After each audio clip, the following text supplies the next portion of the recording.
तो दोस्तों राधे राधे, श्री शिवाय नमस्तुभ्यं। आइए आज इस कथा में महाराज जी ने आंखों के लिए कुछ उपाय बताए हैं जो होली से पहले। शिव महापुराण की कथा कर रही है महाराज।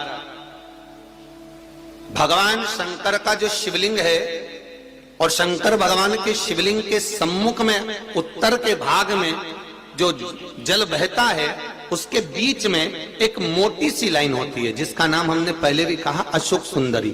शंकर भगवान की 6 लड़कियों में से 5 लड़कियों का नाम है जया, विषहरा, सामरीवारी, दोतली, देव और शंकर जी की 6ठी लड़की है अशोक सुंदरी। महाराज ये अशोक सुंदरी का जन्म काशी में हुआ था, जिस काशी का नाम पहले नंदनवन था। क्या नाम था? नंदनवन। उस काशी में अशोक सुंदरी का जन्म अर्थात माता पार्वती को भगवान भ्रमण कराने के लिए जब पार्वती मैया बोली आज मेरा मन कर रहा है कि अपन नंदनवन चलते हैं, तो भगवान शिव काशी ले गए पार्वती मैया। और वहां उन्होंने एक वृक्ष को सम्मुख में बैठकर माता जगत जननी जगदम्बा माता पार्वती ने उस वृक्ष की साक्षी में उस वृक्ष से एक कन्या को प्रकट करा जिसका नाम शोक को दूर करने वाली अशोक सुंदरी। महाराज जो शोक को दूर कर दे, दुख को दूर कर दे, उस कन्या को प्रकट किया। अब अशोक सुंदरी का जो स्थान है वो जहां जलाधारी है, जहां से पानी बहता है, उसके बीच में जो एक लाइन है वो अशोक सुंदरी का स्थान है। बहुत ध्यान से सुनना महाराज कथा। और अभी तक शायद टीवी पर यह क्रम मिला भी नहीं होगा जो क्रम आज वर्णित किया जाए। अशोक सुंदरी की जगह मध्य भाग। समझ में आ रहा है ना सबको? फिर अच्छे से समझ लो। ये शिवलिंग, ठीक है, ये जलाधारी जहां से पानी नीचे गिरता है, ये दोनों पूरा गोल भाग, यहां से पानी नीचे जा रहा है, तो इसके बीच में जहां से पानी जाता है उसके बीच में जो स्थान है वो अशोक सुंदरी का स्थान है, शिव जी की बेटी का स्थान। अब शंकर जी की जो बेटी का मध्य भाग में स्थान है अशोक सुंदरी का, वहां पर आपको शहद की 7 बिंदी रखना है। और जो ये शिवलिंग रखा है, इस शिवलिंग के तुम पीछे की ओर बैठे हो, यहां बैठे हो ना आप दक्षिण में, तो यहां बैठे हो, तो पीछे का जो शिवलिंग का भाग है इस पे आपको चंदन का लेपन करना है। महाराज शिवलिंग के पीछे के भाग में अर्थात जहां आप बैठे हो पूरे शिवलिंग पर चंदन नहीं लगाना, जहां आप बैठे हो उसके सम्मुख भाग में आपको चंदन का लेपन करना है। महाराज एक पीला चंदन होता है और एक लाल चंदन होता है।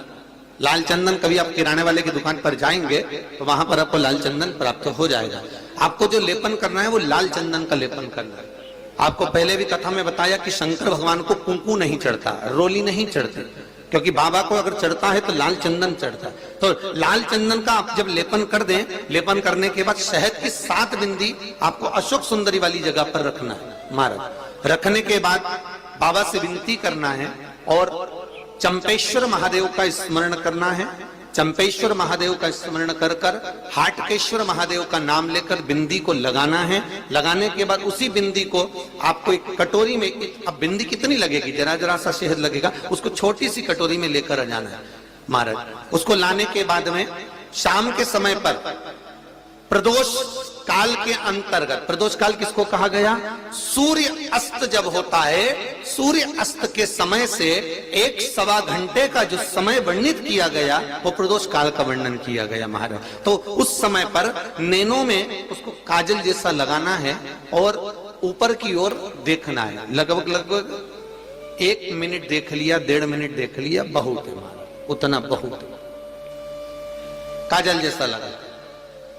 एक कटोरी में जो तुमने चंदन लगाया है उस चंदन को निकाल कर लाना है और आंखों के नीचे भाग में उसको समर्पित करना है। महाराज ये 2-3 चीजों में काम आता है। एक तो नेत्र की ज्योति बढ़ाने के लिए, जो चश्मे वाले नंबर हैं उसको उतारने के लिए।